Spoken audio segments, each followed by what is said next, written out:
So let's begin. Presentation skills. To become a good speaker, you don't need to be born with special talents. Speaking in front of an audience is a skill that can be learned through practice, just like improving your abilities in reading, writing, or listening. Effective presentation.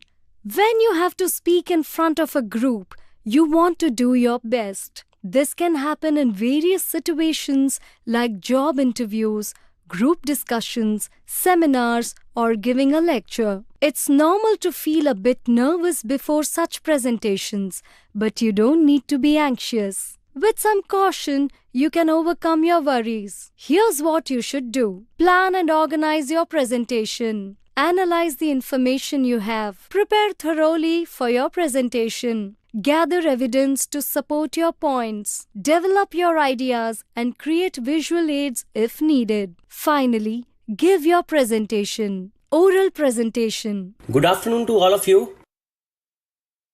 All of you have heard about Transformer. Many of you, mostly all of you, have seen Transformer.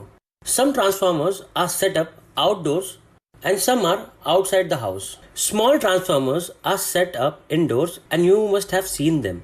Small transformers are connected to stabilizers. There are different types of transformers.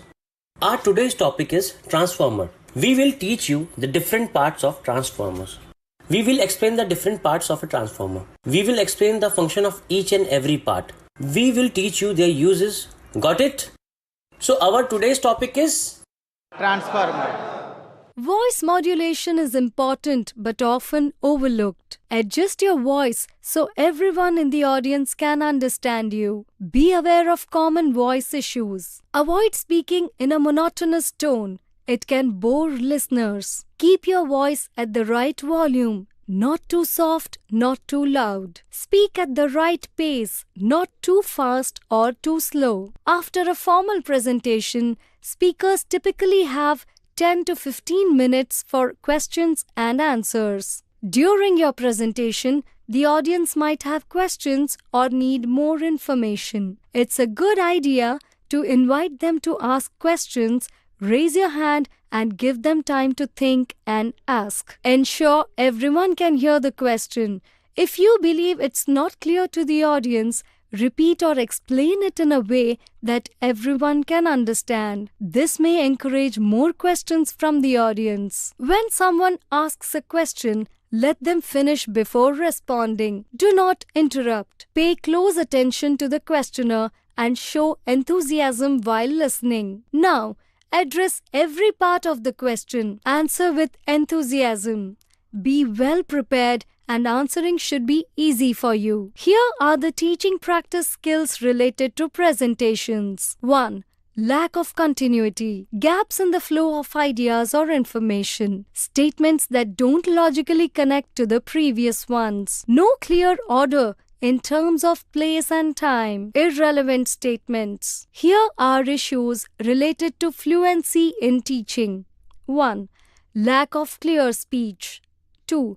Using incomplete or short sentences. Here are the problems related to using vague words and phrases in teaching. Using words that don't clearly explain the concept, confusing students and making it harder for them to understand. For example, words like may, actually, you know, and somewhat. Skill of stimulus variation. The skill of stimulus variation means deliberately changing how the teacher grabs and keeps the student's attention while teaching. Attention moves rapidly from one thing to another. A teacher should deliberately change their attention-drawing behavior in class. Sneha Joshi suggests that teachers need a skill called stimulus variation to know what, when, and how to change in order to keep students' attention at a high level. Components. Movements. Move in class to check activities. Avoid aimless wandering. Gestures. Movements of the parts of the body to direct attention. Emphasizing on shape, size, etc. Change in speech pattern. Change in tone, volume, speed. Voice modulation. Focusing. Direct students' attention towards a point. Verbal, gestural, verbal, gestural. Change in interaction styles.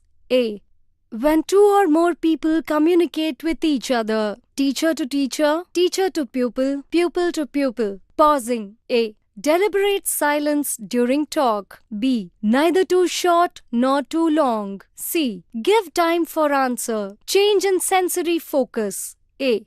When teacher changes sensory channel. B. Oral to visual switching, oral to oral visual, visual to oral visual. Physical involvement of students. A.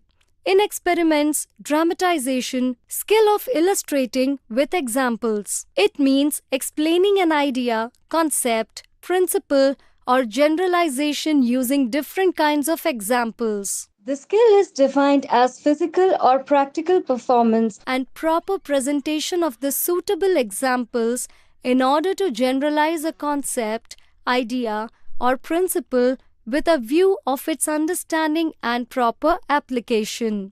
Let's quickly recap what we have learned till now. Effective presentation skills can be learned through practice. Plan, organize, and thoroughly prepare for your presentation. Pay attention to voice modulation and engage the audience. Address questions with enthusiasm. Teaching practice skills include maintaining continuity, fluency, clarity, and utilizing stimulus variation for effective communication in the classroom. I hope you have understood whatever was taught in the video. See you in another interesting and exciting video. Until then, thank you and goodbye. Hello learners, today we are going to learn about teaching practice. The objectives of the video are, after the session you'll be able to describe the importance of presentation skills, follow effective presentation skills. So let's begin. Structuring of questions. Questioning is a very important technique which every teacher should know thoroughly. Questions are used to help students to recall facts, exercise their reasoning ability. Questioning is a very important technique which every teacher should know thoroughly. Teachers encourage students to find multiple answers to a question. Questioning is used by teachers to meet learning goals, to assess students' understanding. This skill is essential and can be applied in any subject and grade level. Purpose of questioning: assist students in demonstrating what they know. Get the information you want from students. Develop subject matter in the class. Enable students to analyze problems related to the topic being taught. Enable students to apply their knowledge to a specific new situation. Allow students to assess their own understanding of concepts. Encourage students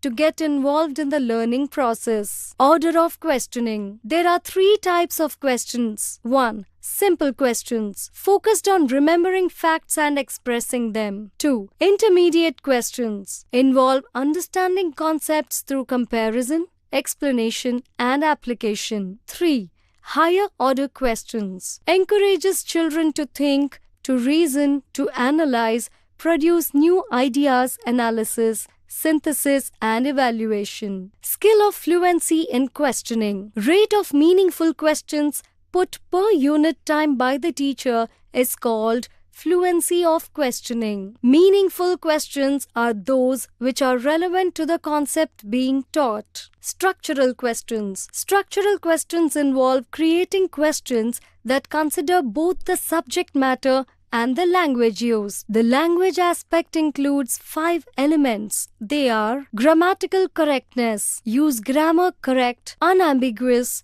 and simple language. Conciseness, keep questions brief and straightforward. Relevancy, ensure questions are related to the topic and suitable for the student's level. Specificity, make questions specific to the content and seek a single answer. Clarity, in terms of content and language, it increases fluency. Process of formulating and asking question has more than one aspect. Speed of asking questions, not asked at low speed, in pieces and hurriedly. Voice of the teacher should be audible and clear in raised voice. pause, defined as the time or the period of silence given by the teacher just after delivery of question. Style, properly modulated in pleasant tone and friendly manner. Anybody of you tell me what is the definition of transformer? Vaishnavi, now you tell me what is the definition of transformer? Transformer is a static device which changes power and frequency. Wrong answer. Transformer never changes power and frequency. Sudhir, now you tell me what is the definition of transformer? So transformer is a static device which increase and decrease current and voltage without changing its power and frequency.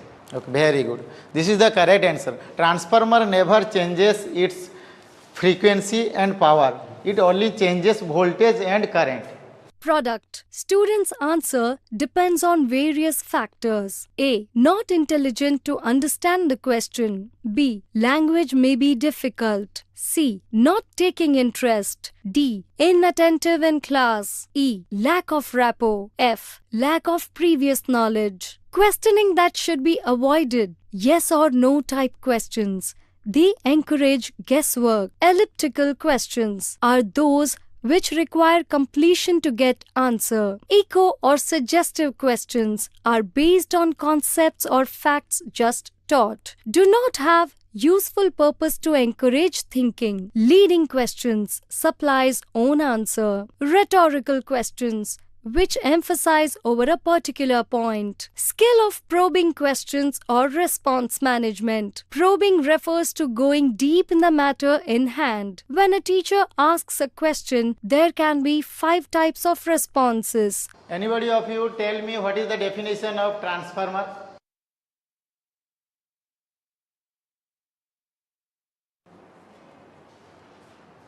No response. Vaishnavi, now you tell me what is the definition of transformer? Transformer is a static device which changes power and frequency. Wrong answer. Transformer never changes power and frequency. Nitesh, what is the definition of transformer? Transformer is an electrical device which increase the voltage and current, changing the power and voltage. Is it correct answer? No, sir. Ashirwad, now you tell me what is the definition of transformer? Transformer is an electrical device which changes current and voltage. Changes voltage and current. Okay. The answer is not up to the mark, that means not 100% correct. Okay, any one of you? Sudhir, now you tell me what is the definition of transformer? So transformer is a static device which increase and decrease current and voltage without changing its power and frequency. Okay, very good. This is the correct answer. Transformer never changes its frequency and power. It only changes voltage and current. Okay. You all understand what is the definition of transformer? Yes, sir. Okay, very good. No response, wrong response, partially correct response, incomplete response, and correct response. Probing questions involve the skill of digging deeper into students' answers by asking a series of questions that guide them toward the correct response or a higher level of understanding. According to Jangira and Associates, probing questions can be described as the technique of response management, which consists of a set of behaviors or methods for delving into students' responses to elicit the desired answer. This emphasis on managing responses has led to calling it the skill of response management. Components: prompting, providing hints or clues to students. A. Guiding them from an incorrect or no response to a correct one. B. Using a series of questions to encourage the right answer. C. Building students' self-confidence, improving long-term retention, offering encouragement, and promoting clear understanding. Seeking further information is employed when a response is only partially correct or incomplete. Its purpose is to prompt more details or provide additional information needed for the desired response. Refocusing. It is used in a correct response to strengthen the response. Teacher compares one situation to other and for implication of response to more complex and novel situations. Redirection is when a teacher asks the same questions to multiple students to get the desired response. This technique is used when there is no response, an incorrect response, or an incomplete response. Increasing critical awareness is employed when a student's response is entirely correct to enhance their critical thinking. The student is encouraged to justify their response in a logical and rational manner. Skill of reinforcement feedback skill. This is a type of conditioning in which behavior is strengthened through rewards or punishments. The reinforcement should follow the response. According to Skinner, when a response is followed by a rewarding stimulus, it becomes stronger. If a response is not reinforced, it will eventually disappear. Two types of reinforcement. A. Positive, which strengthens the response. B. Negative, whose withdrawal strengthens the behavior. As per Joshi, the skill of reinforcement is about learning how to use rewards and incentives effectively as a teacher to guide students in the desired direction, encouraging their maximum participation and achieving better results in the teaching and learning process. Undesirable. Use of negative verbal reinforces. A. Use of discouraging words. B. Use of discouraging cues and voice tones. C. Use of discouraging statements. Use of negative and non-verbal reinforces. Wrong use of reinforcement. Desirable. Use of positive verbal reinforces. A. Use of praise words. B. Use of statements accepting pupils' feelings. C. Repeating and rephrasing pupils' response. Use of positive and non-verbal reinforces. A. Writing pupils' response on blackboard. B. Use of non-verbal actions. Use of extra-verbal reinforces. Let's quickly recap what we have learned till now. Effective questioning is crucial for teaching. It aids in student recall, reasoning, and achieving learning goals. Skills include fluency, structuring questions for clarity, and probing for deeper understanding. Reinforcement feedback involves positively reinforcing desired behavior to enhance the learning process. I hope you have understood whatever was taught in the video.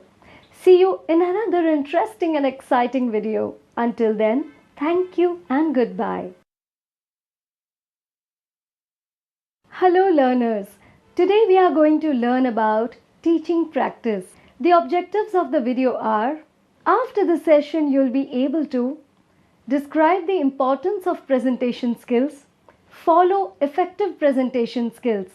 So let's begin. Skill of using chalkboard. Blackboard or chalkboard is real asset in class teaching, as its service is to make direct appeal to child's senses and strengthen the retention. The way of using chalkboard is called skill of using chalkboard. Its importance is because of clarity, motivation, holistic picture, variety. Components. Put the points of components for. Suggestions for using chalkboard. Judicious use. Accuracy. Checking the condition. Check the lighting. Checking cleaning. Chalks. Duster.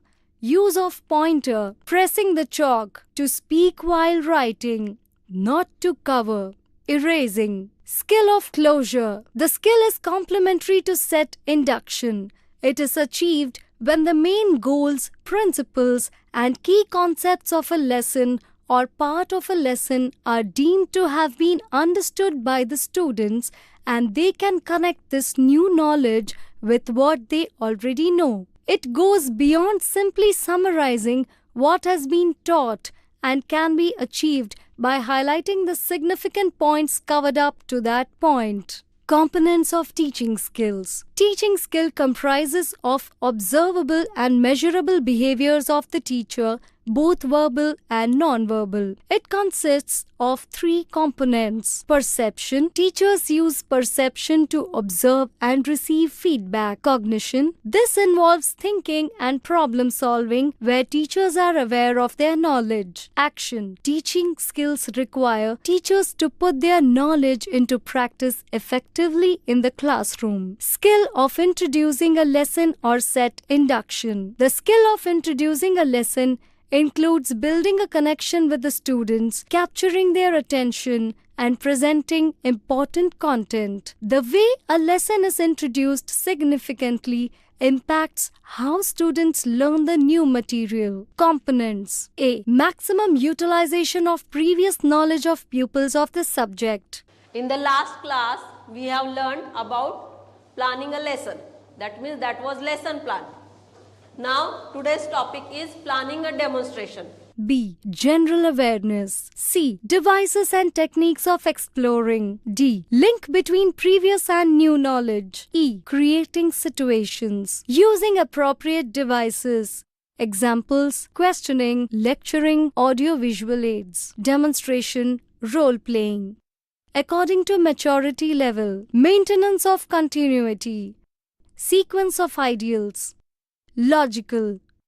Related to students' response, linked with the teacher's statement. Relevancy of verbal or non-verbal behavior by testing previous knowledge, utilizing past experiences, establish rapport, pinpoint aim of a lesson, need and importance of a lesson, arouse interest, introducing a surprise, telling a story, showing enthusiasm. Skill of explaining. Explaining demonstrates relationships between concepts, ideas, events, or phenomena. In the classroom, it's a series of connected statements that clarify a taught concept. The skill of explaining is about helping someone understand a concept, principle, or phenomenon. It relies on two key aspects: selecting the appropriate statements and linking and using these statements effectively. Components of explaining skill. Desirable behaviors. Introductory statement. Concluding statement. Use of explaining links. Use of visual techniques. Interesting to the students.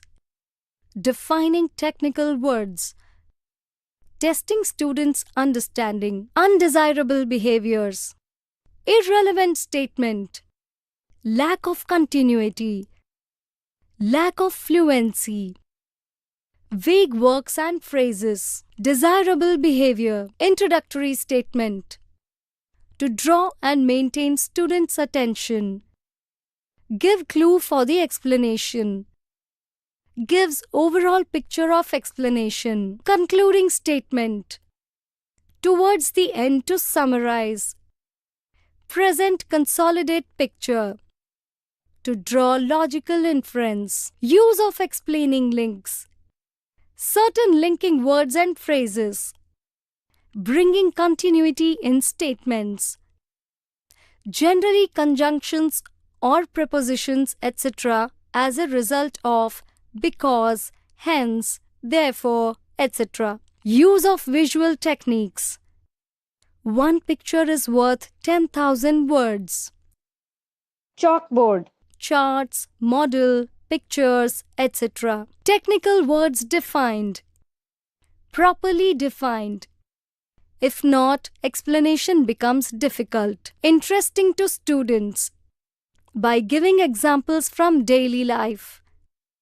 Use simple sentences. Different media of communication. Testing students' understanding. Asking appropriate questions. Few simple questions. Undesirable behavior. Irrelevant statements. When not related to the concept. Creates confusion, distraction. Let's quickly recap what we have learned till now. Teaching practice guidelines. Use correct format of a lesson plan for theory. Use correct format of a demo plan for practicals.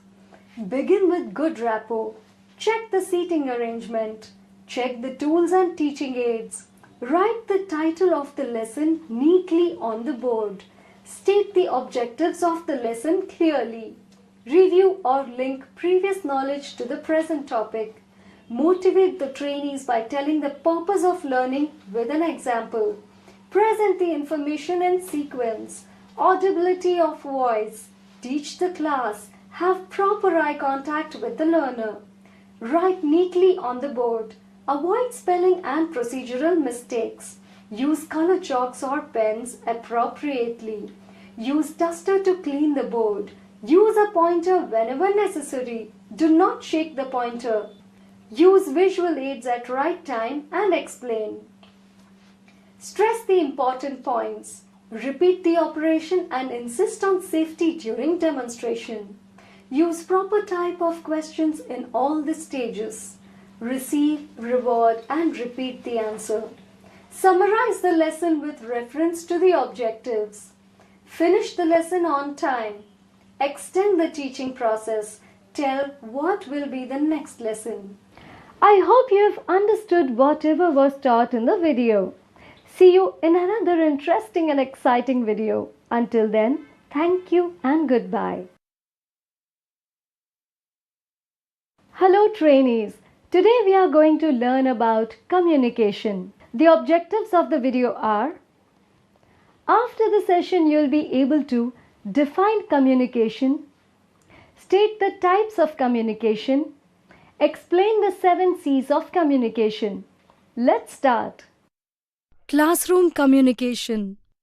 Communication is defined as the process of sending and receiving understandable information from one person to another. A significant point about communication is that it always involves a minimum of 2 people, that is, a sender and a receiver, a message, a medium or channel for the communication to take place, and of course, a feedback for the sender as a response from the receiver as shown. Elements of communication. Media is the carrier of message or information. There are 4 types of media used for communication. They are: audio, which is verbal communication, spoken language, sound or signals. Visual, something that is written, printed, a picture, graphics, symbols, etc. Audio-visual, that is both sound and visual information like motion pictures. Action, which are non-verbal signs or signals, audio-visual, television. Classification of communication. Communication can be classified as one-way communication, two-way communication, verbal communication, non-verbal communication, interpersonal communication, intercommunication, intra-communication, mass communication, formal communication, informal communication. The two-way communication is one of the most effective communication method in general as shown in figure 2. Interaction between the instructor and the trainees is a very important part of the teaching and the learning process. This interaction through effective communication, the instructor is able to deliver the subject matter to trainees.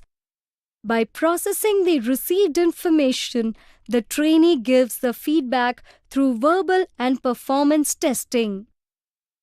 This results in behavior changes in learners as shown. Verbal communication. Verbal communication requires shared meanings for sounds to be understood by everyone, unlike non-verbal communication. For people to communicate, not only they need to know the language but also the cultural context. They also need to know the underlying relationships between the people involved in communication and other relevant details. Verbal communication could either be oral or written. Not all verbal communication is planned and systematized. Animals and birds communicate through sounds like growls, barks, chirps, and more, each with their unique meanings, forming their own language. Communication can be categorized as either formal or informal. The meaning of a sentence can change based on the context. The meaning of a sentence is different in a formal and informal context. Oral and written communication. Oral communication is the exchange of information from sender to receiver using words and at times visual aids. Discussions, speeches, presentation, and face interaction are some examples of oral communication. We need to have clarity, brevity, using few words, and precision for effective oral communication. Benefits of oral communication.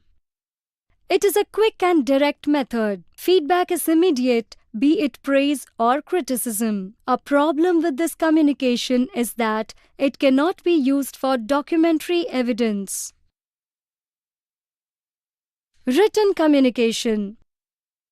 Any form of communication that is written and documented from the sender to the receiver is known as written communication. Letters, memos, academic research paper, reports, newspaper, etc. are some examples of written communication. Written communication has the advantage of providing records, references, and legal evidences. In written communication, it's essential to be clear, correct, and maintain logical flow. We will not get immediate feedback in this communication. It has its own limitations as it does not have additional help from body language and tone of voice. 7 C's of communication are as follows. Clear. Choose short, familiar, and conversational words. Construct effective sentences using simple languages. Complete. Answer all the questions. Give examples and use illustrative visual aids. Give something extra whenever required. Check for 5 W's and 1 H.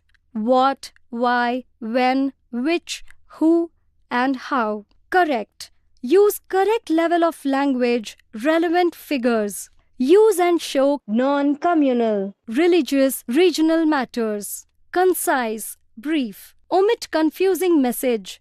Avoid unnecessary repetition. Include related facts only. Organize more effectiveness. Courteous.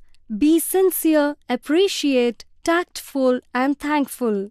Omit irritating words which will hurt others. Concrete. Use specific facts and figures. Put action in verbal communication.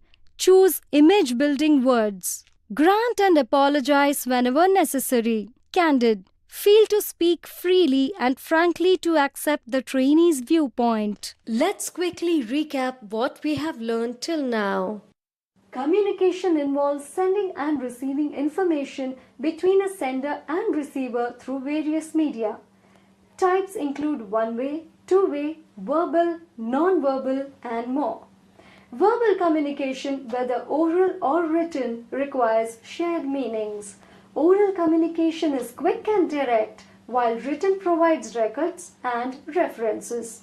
The 7 C's of communication stresses clarity, completeness, correctness, conciseness, courtesy, concreteness, and candor for effective communication.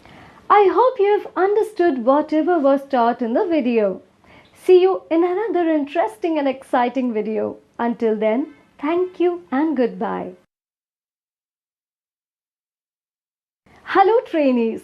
Today we are going to learn about listening and body language. The objectives of the video are: after the session you will be able to define listening and active listening, state the importance of listening skill, explain the importance of gesture and posture in non-verbal communication.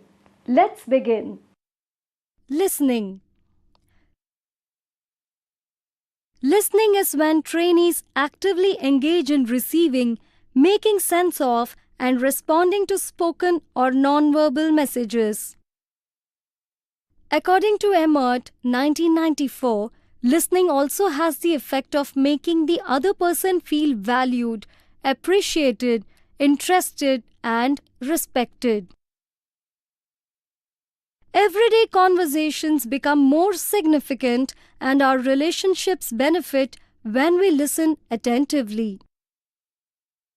Listening not only helps us develop better communication skills but also sets an example for others.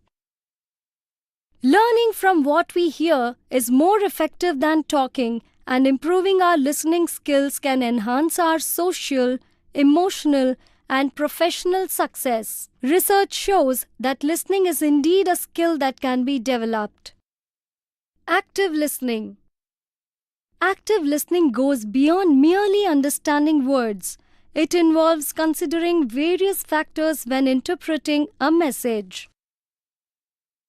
These factors include context, personal experiences, emotions, facial expressions, tone, volume, and rhythm.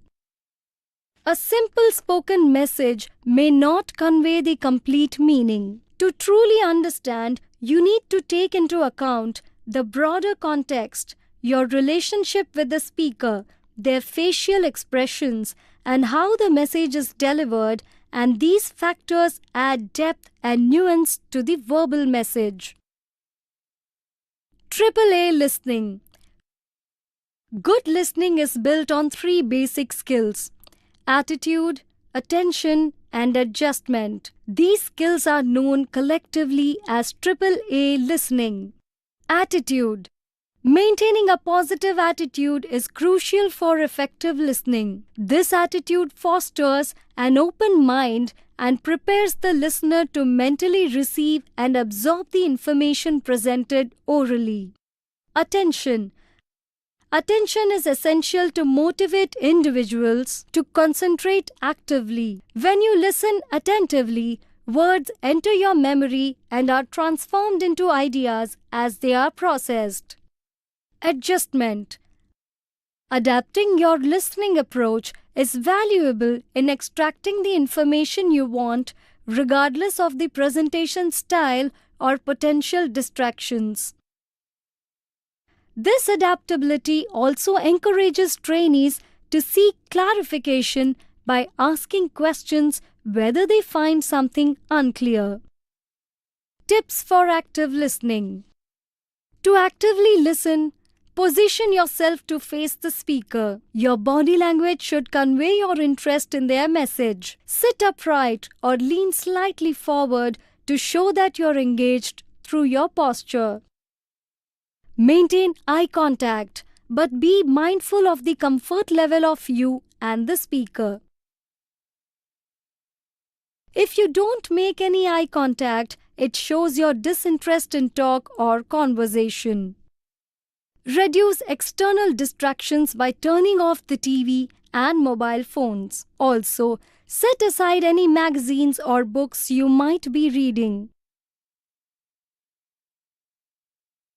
This way, you can focus better on the conversation. Respond appropriately to indicate your understanding. Simple responses like really, oh, or what happened then demonstrate that you are actively listening. Concentrate entirely on what the speaker is saying. Avoid thinking about your own response while listening. Reduce internal distractions. If your own thoughts keep coming in, release them and redirect your attention to the speaker. Stay engaged in the conversation. Maintain an open mind. Avoid making assumptions about the speaker's thoughts. Stay receptive to their perspective. Get involved by asking questions for clarity, but wait until the speaker completes their thought. This way, you won't disrupt their flow. After asking questions, rephrase their point to confirm your understanding. For instance, say, "So you mean?" to ensure you have grasped their message correctly.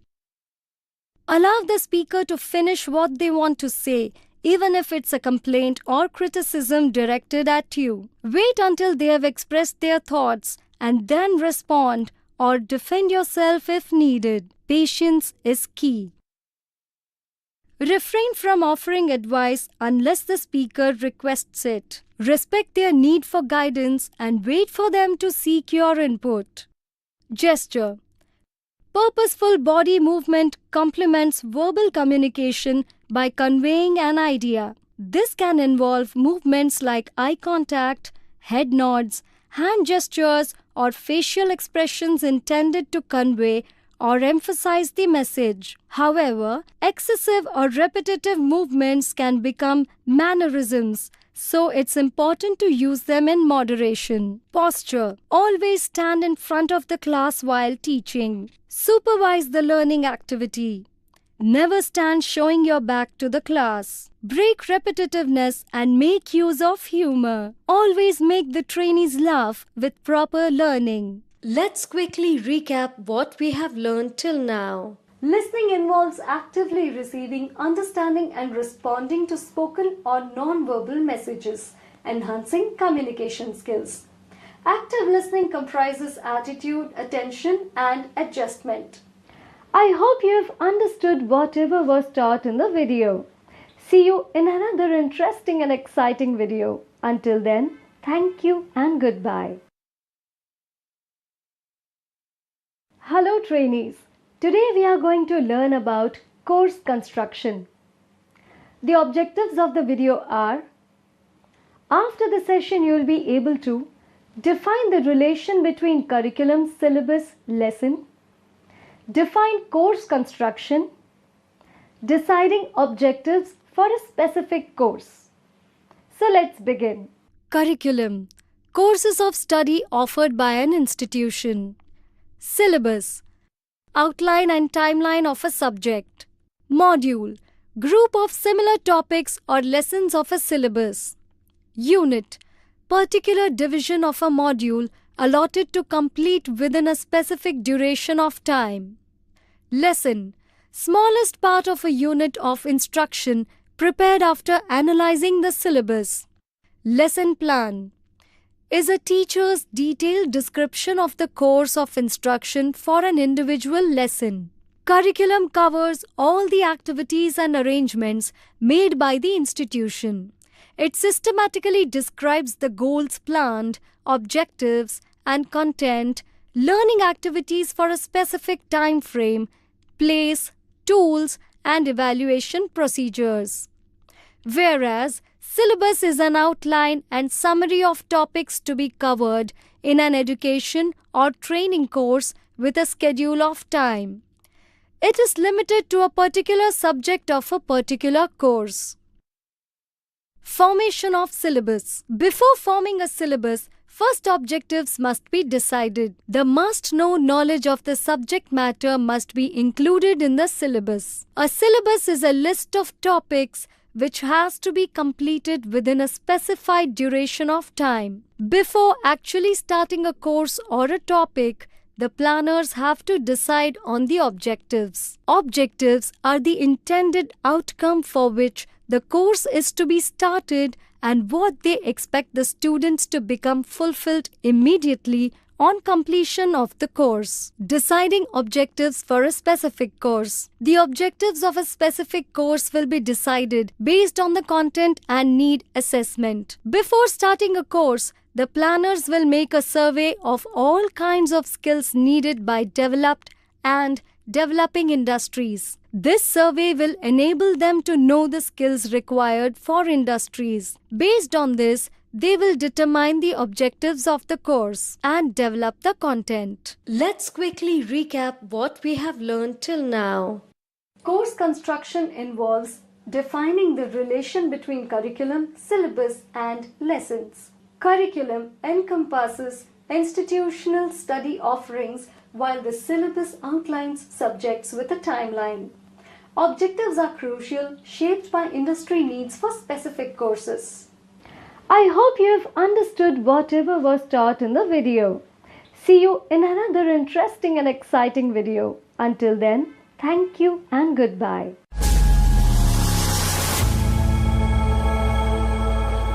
Hello instructors and learners. Today we are exploring into the fascinating world of education theories, exploring concepts that shape the way we learn and teach. One such influential model is Edgar Dell's cone of experience. The objectives for studying Edgar Dell's cone of experience could include: what is Dell's cone of experience? Modes of learning in cone of experience: direct purposeful experiences, the contrived experiences, the dramatized experiences, the demonstrations, the study trips, the exhibits, the television and motion pictures, the visual symbolic and verbal symbolic. Dell's cone of experience.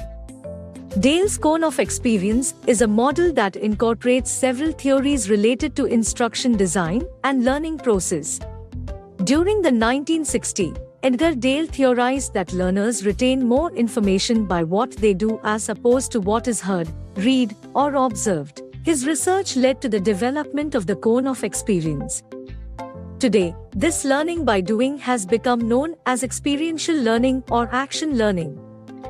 Dell's cone of experience is a visual model that is comprised of various stages starting from concrete experiences at the bottom of the cone, and then it becomes more and more abstract as it reaches the peak of the cone. The arrangement in the cone is based on number of senses involved. One of the principles is the selection and teaching more senses that are involved in learning, the more and better the learning will be, but it does not mean that the concrete experiences is the only effective experience that educators should use in transforming skill to the learner. The experiences in each stage can be mixed and are interrelated. Essentially, the cone shows the progression of experiences from the most concrete, at the bottom of the cone, to the most abstract, at the top of the cone. Modes of learning in cone of experience. Edgar Dell introduced the cone of experience demonstrate a progression from direct, first-hand experience to pictorial representation and on to purely abstract, symbolic expression. The cone of experience corresponds with three major modes of learning. Inactive, direct experience. Inactive or direct experience involves practicing with objects. The student actually ties a knot to learn knot tying. Inactive experience involves concrete, immediate action and use of the senses and body. Iconic, pictorial experience. Iconic experience involves interpreting images and drawings. The student looks at drawings, pictures or films to learn to tie knots. Iconic experience is once removed from the physical realm and limited to 2 or 3 senses. Symbolic, highly abstract experience. Symbolic experience involves reading or hearing symbols. The student reads or hears the word knot and forms an image in the mind. In symbolic experience, action is removed nearly altogether, and the experience is limited to thoughts and ideas. Direct purposeful experiences. When Dell researched learning and teaching methods, he found that much of what we found to be true of direct and indirect, and of concrete and abstract experience could be summarized in a pyramid or pictorial device. The contrived experiences. In this level, representative models and mock-ups of reality are being used in order to provide an experience. The dramatized experiences. In this level, learners can participate in a reconstructed experiences that could give them better understanding of the event or of a concept. The demonstrations. It is a visualized explanations of important fact, idea, or process through the use of pictures. The study trips. This level extends the learning experience through excursions and visits on the different places that are not available. The exhibits.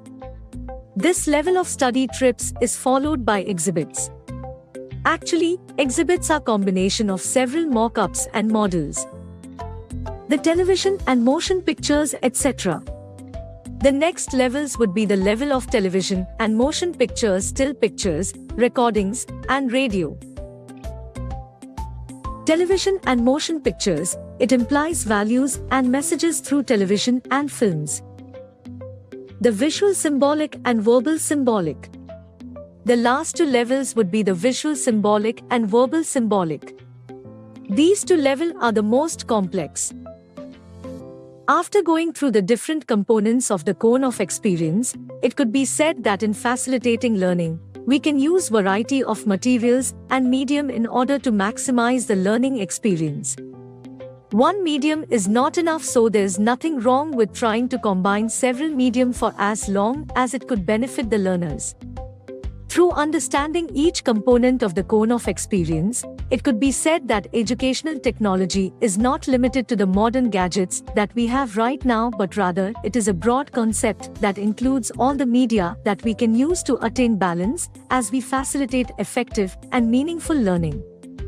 The base of the step learning experience model is a direct and purposeful experience, which is always preferable for any new learned and any kind of learning concept, and gives first-hand experience, which in turn leads to the permanent learning. Let us recap the topic involved. What is Dell's cone of experience? Modes of learning in cone of experience. Direct purposeful experience. The contrived experiences. The dramatized experiences. The demonstration. The study trips. The exhibits. The television and motion pictures. The visual symbolic and verbal symbolic. I hope you have understood Edgar Dell's cone of experience and its significance of embracing diverse learning method in education. In our next video, we will bring you another wonderful concept. Till then, take care.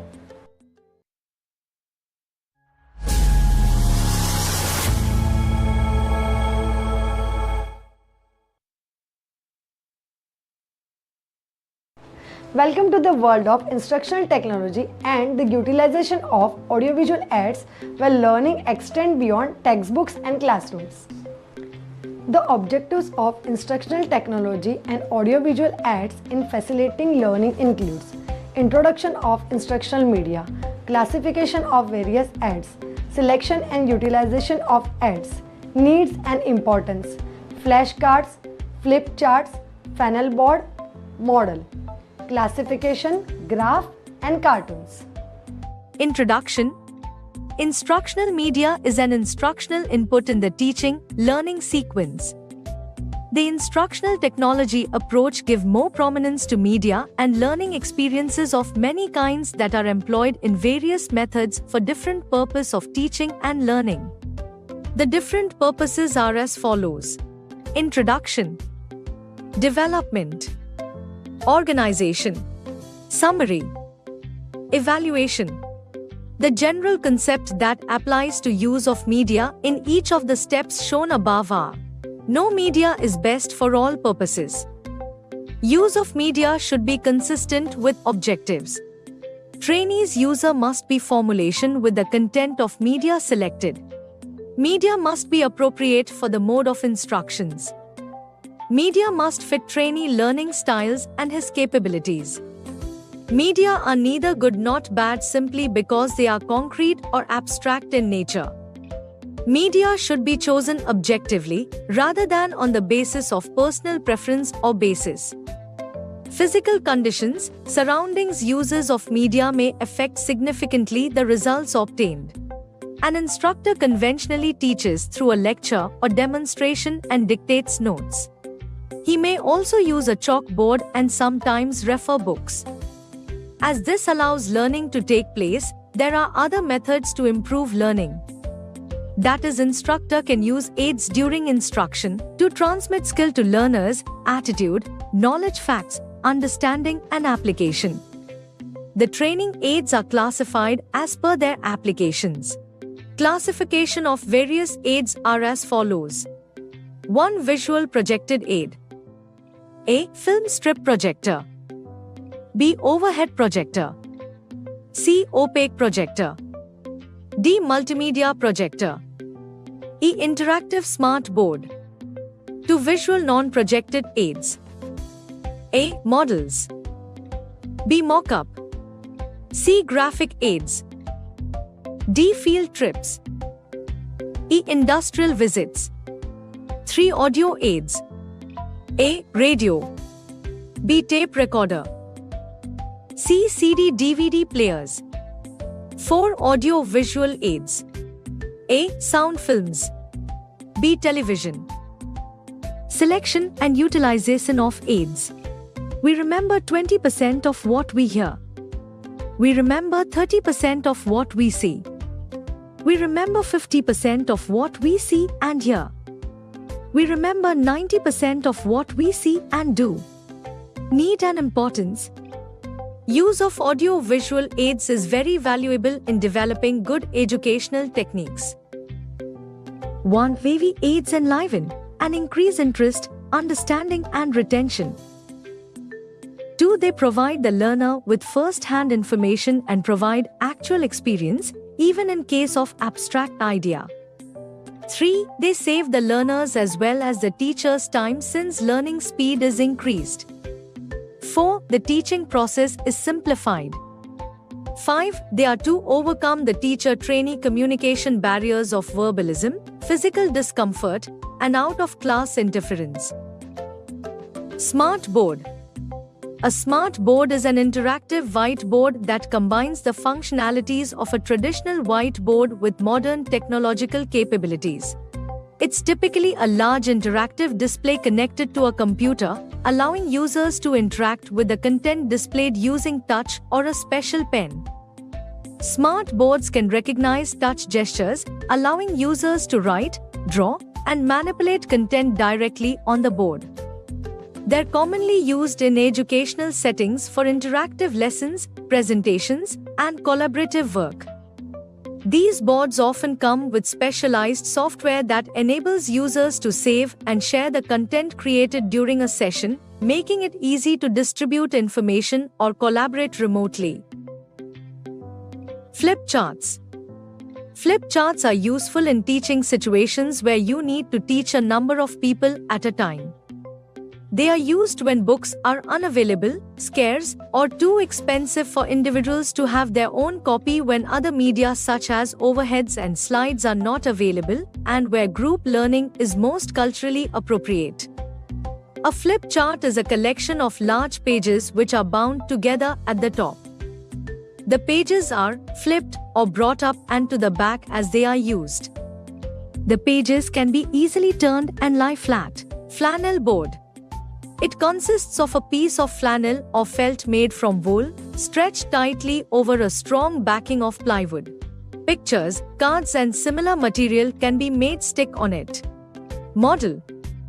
Models are replicas or copies of real objects with suitable change in size, complexity, timing, safety and cost factors.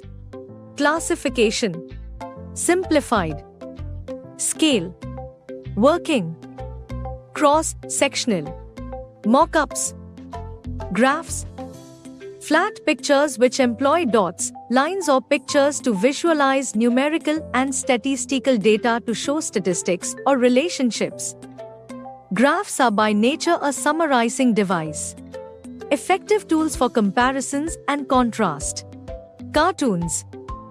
A cartoon is an interpretive picture, usually a drawing, intended to convey a message or point of view about things, events, or situation, may make free use of exaggeration and symbolism.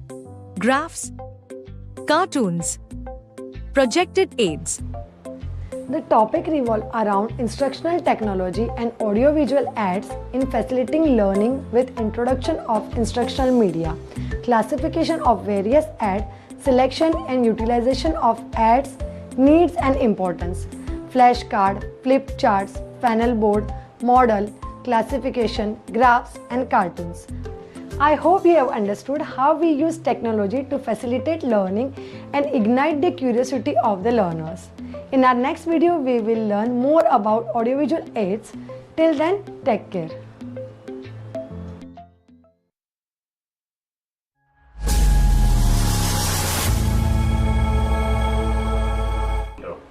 Welcome to the world of instructional technology and the utilization of audiovisual aids where learning extends beyond textbooks and classrooms.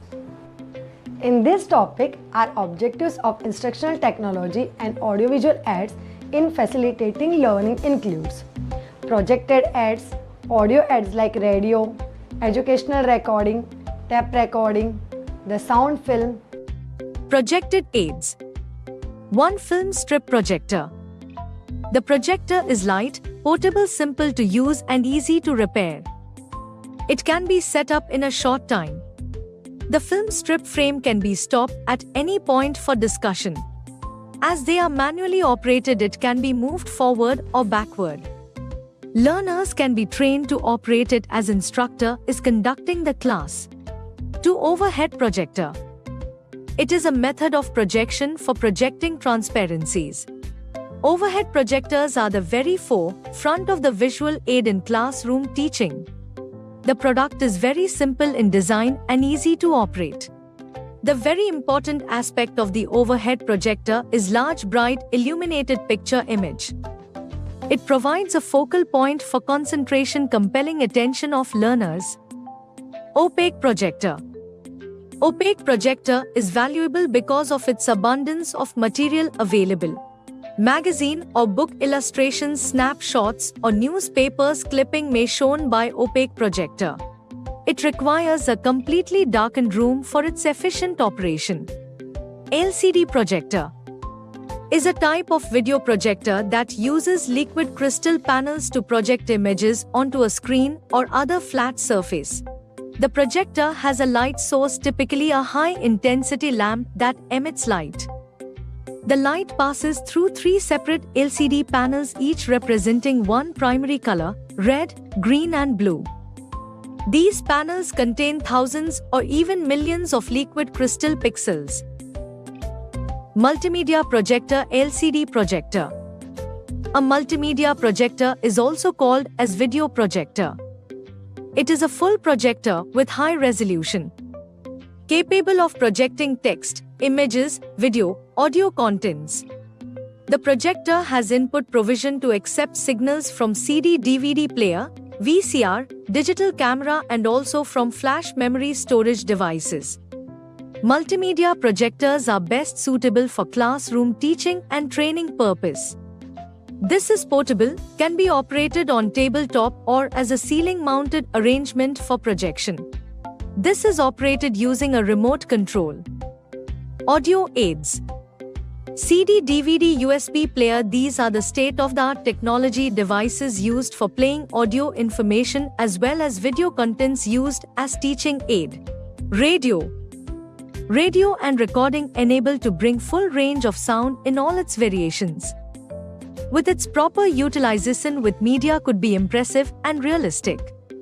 Use of radio. Develop skills in listening. To provide interest and varied sources of new knowledge. Helps to inform the public about any information. To call attention for social problems. Develops critical thinking. Principles and procedure for effective utilization of radio. Preparation of the instructor. Develop student readiness. Listening to program. Discussion and application. Follow up. Limitations. No concentrated attention. One-way communication. Adjustment. No reusability. No per hearing and reusability. Administrative problems. Educational recording. Teacher should listen to the records from various sources and select those most useful for the subjects and the topic they are going to teach. The use of recorded piece has a great value in language learning. Types of recording. Disc recording. Tape recording. Digital recording. Use of recording. To mend speech defects in one's own language. To teach good pronunciation in a foreign language. For co-curricular activities in the institute. Advantages of recording. It eliminates the time adjustment problems of radio. Played according to desire and teaching need. Recording offer a wide range of helpful material. The institution can have their own recording. Uses. It enables one to listen and hear recording previously made. Provides for the pupil to hear their voice and events which occur in their own school. Language learning is facilitated by use of tapes. class can tape their own singing or discussion programmer and listen into them in order to improve them later. The sound film. A motion picture can be very valuable in the training program, especially where motions such as that found in any operation. If properly used, they can increase learning, save time, and provide desirable variety to the training program. Purpose of films: to motivate the class, to show an industrial process, material, method of performing an operation or manufacturing, to show how skills of the trade are developed, to explain scientific principles, to introduce variety in teaching, to bring distant and past things to the classroom, to supplement the training program. Sizes: 8 mm, 16 mm, 35 mm, 70 mm films are used for classroom. A reel of film, if are in used for classroom, is generally 400 feet in length. The topic revolves around projected ads, audio ads like radio, educational recording, tape recording, the sound film. I hope you have understood how we use technology to facilitate learning and ignite the curiosity of the learners. In our next video, we will learn more about audiovisual aids. Till then, take care.